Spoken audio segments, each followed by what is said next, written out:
To je velmi těžké říci, protože zatím je celá řada příčin, které vlastně vedly k tak velkému poklesu plodnosti a porodnosti. To bude záležet za prvé, do jaké míry se podaří vytvořit lepší podmínky pro zakládání rodin, protože my víme, že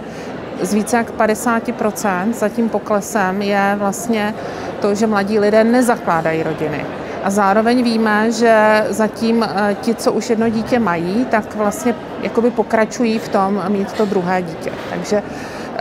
z hlediska výzkumu se zatím neukazuje, že by klesala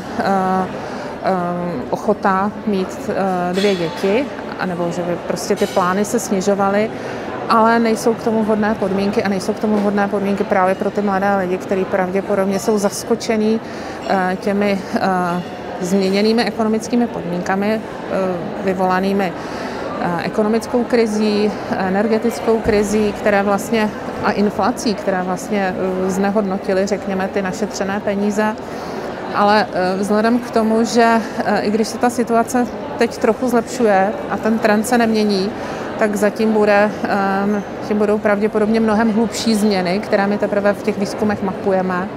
a bude to asi mnohem náročnější na to reagovat. V tuhle chvíli můžeme říci, že ten pokles plodnosti je daný odkladem zakládání rodin do pozdějšího věku, s tím, ale že my víme, čím více se odkládá, tím je větší riziko, že se vlastně ty reprodukční plány nerealizují.